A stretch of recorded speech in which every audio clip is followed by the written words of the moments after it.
नमस्कार, मैं हूं आपके साथ शाम परवीन और आप देख रहे हैं जनता की आवाज। दोस्तों, 27 फरवरी को नागालैंड में विधानसभा चुनावों के लिए वोटिंग हुई थी और 2 मार्च को नतीजे आने हैं। आपने यूपी, बिहार और अन्य राज्यों के दूरदराज के इलाकों में बूथ कैप्चरिंग की खबरें सुनी होंगी कि किस तरह से इलाके के दबंग या क्रिमिनल्स लोगों को डरा धमका कर किसी खास कैंडिडेट के पक्ष में वोटिंग कराते हैं या फिर किसी खास कैंडिडेट के पक्ष में वोटिंग नहीं होने देते। लेकिन अगर हम आपसे कहें कि नागालैंड के गांव में ये सब खुलेआम चल रहा है तो चौंकिए मत, क्योंकि यहाँ पूरे गांव के बदले एक शख्स ही वोट डाल देता है। इसलिए गांव के लोगों की बाकायदा मीटिंग भी होती है और परिवार के हिसाब से पैसा भी बढ़ता है। इस बार ये रेट 25 से 50 हजार प्रति परिवार बताया जा रहा है। दोस्तों, इस लेटर को जरा ध्यान से देखिए। कुशियाबेल विलेज काउंसिल की 26 फरवरी को एक मीटिंग हुई जिसमें विधानसभा चुनावों के लिए रेजोल्यूशन पास किया गया।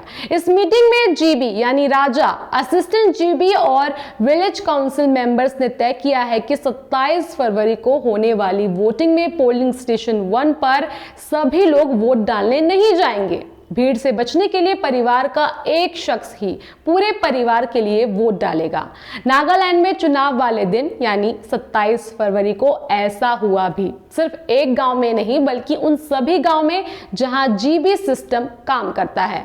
दोस्तों, अब आप सोच रहे होंगे कि ये जीबी सिस्टम क्या है, तो आपको बता दें कि नागालैंड के कई गांव में आज भी जीबी सिस्टम से वोट दिया जाता है। यहाँ एक राजा यानी कि हेड जीबी और उसके 4 लोगों का मंत्रिमंडल यानी कि असिस्टेंट जीबी होता है। यही गांव वालों के नियम बनाते हैं। गांव के लोग किसे वोट देंगे ये भी हेड जीबी तय करते हैं। कोई भी पीएम हो, सीएम हो, लेकिन उनके लिए हेड जीबी ही उनका राजा है। यहाँ से निकलकर अगर कोई सीएम भी बन जाए तो गांव लौटने पर उसे भी राजा का आदेश मानना ही पड़ेगा। दोस्तों, ये लेटर इस बात की तस्दीक भी करता है कि ये सिस्टम में अभी भी चालू है। संविधान और चुनाव आयोग के नियम भी ये लोग नहीं मानते हैं। अब सवाल ये है कि ये सिस्टम कैसे काम करता है, तो आपको बता दें कि इलेक्शन से पहले ही ये लोग मिलकर तय करते हैं कि किसे वोट करना है। ये सब मिलकर एक कैंडिडेट को चुनते हैं और फिर पूरा गांव उसे ही वोट करता है। जैसे इस बार गांव सुहोई में 4 लोगों में से 2 असिस्टेंट जीबी बीजेपी के सपोर्ट में थे और बाकी 2 दूसरी पार्टियों के समर्थक में हैं। ऐसे में पूरा गांव इकट्ठा कर जानेंगे कि किसके पक्ष में ज्यादा वोट है। जिसकी संख्या ज्यादा होगी उसके आधार पर हेड जीबी ये तय करेगा कि किसको वोट दिया जाएगा और उसे ही वोट दिया जाता है। दोस्तों, नागालैंड के हर गांव में एक विलेज काउंसिल और विलेज डेवलपमेंट बोर्ड होता है। इसके बाद यूथ ऑर्गेनाइजेशन, स्पोर्ट्स काउंसिल और कल्चरल काउंसलिंग होते हैं। ये 5 जीबी के अंडर में ही काम करते हैं। उनसे पूछे बिना गांव में कोई भी फैसला नहीं लिया जा सकता। इन गांव के अपने नियम, कानून और संविधान है। वक्त और जरूरत के हिसाब से ये हेड हर साल इसमें संशोधन भी करते हैं। हेड जीबी के घर पर काउंसिल की बैठक होती है और उसमें नियम कानून बनाए और संशोधित भी किए जाते हैं।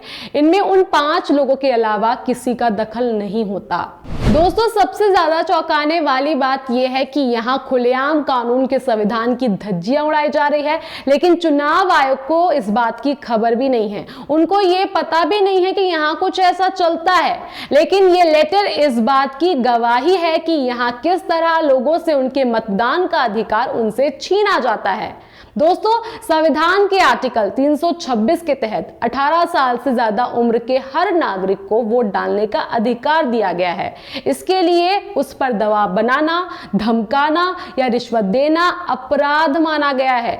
लेकिन नागालैंड के कई गांव में जीबी सिस्टम के तहत कानून की धज्जियां उड़ाई जा रही है। दोस्तों, भले ही चुनाव आयोग के अधिकारी शिकायत ना मिलने की बात कह रहे हैं, लेकिन 27 फरवरी को कांग्रेस के स्टेट इंचार्ज अजय कुमार ने इलेक्शन कमीशन ऑफ इंडिया को एक अर्जेंट मोमेंडम भेजकर इसकी शिकायत की थी। इस लेटर के मुताबिक नागालैंड के उनगमा गांव में पोलिंग स्टेशन 1, 2, 3, 5, 6 और 7 पर विलेज काउंसिल से जुड़े लोगों ने वोटिंग को प्रभावित किया। यहाँ विलेज काउंसिल ने तय कैंडिडेट के खिलाफ जो लोग वोट डालना चाहते थे उन्हें पोलिंग स्टेशन में जाने ही नहीं दिया।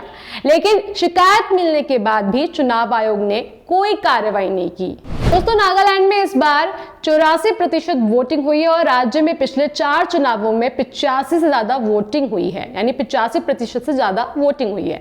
2013 में तो ये आंकड़ा 90% से ज्यादा था। जानकार बताते हैं कि इतनी वोटिंग की वजह जीबी सिस्टम में एक तरफा वोटिंग और रिश्वत देकर वोट डलवाना भी है। सूत्रों के मुताबिक वोट के लिए एक परिवार के हिसाब से 25 से 50 हजार रुपए दिए जाते हैं। दोस्तों, आज देश आजादी का अमृत महोत्सव मना रहा है, लेकिन नागालैंड के कुछ गांव में आज भी संविधान से हटकर, कानून से हटकर नियम कानून कायदे बनाए जा रहे हैं और जो उनको नहीं मानते हैं उनको वहां से निकाल दिया जाता है।